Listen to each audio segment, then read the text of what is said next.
nhà mà lo ở đâu nông gà xì nhà mà lo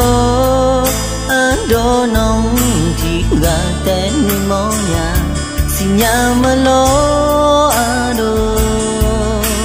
nông mà nghe lời nhà nâng cơ ni nông đòi mà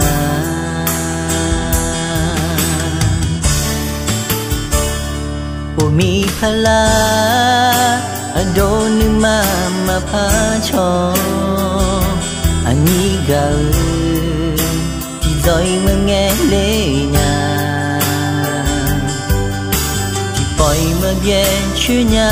ado ni gà những bia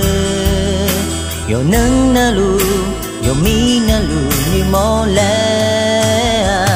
gà ni ma anh đi xì nhà mơ tô cô ni anh chỉ bơi mà na ha nè la nga gà abu nó chớ na na ta chứng nghe nói ni mà để nó thơ phang người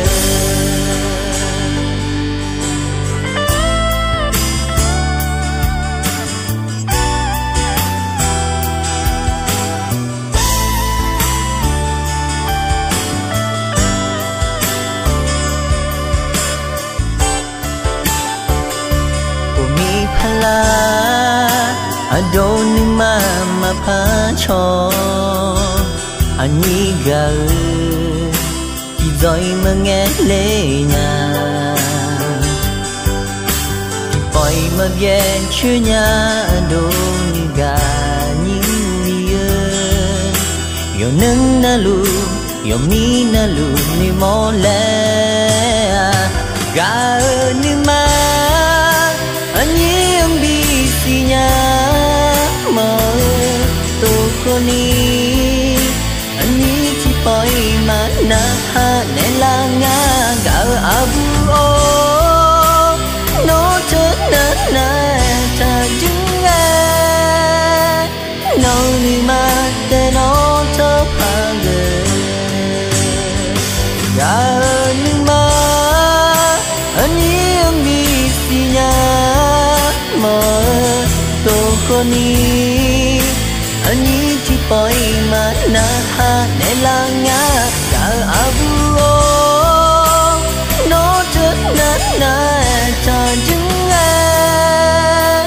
nói ni mà để nó thơ phá người gà abu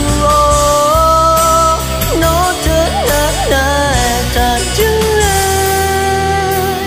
nói ni mà để nó thơ phá người nói ni mà để nó thơ phá người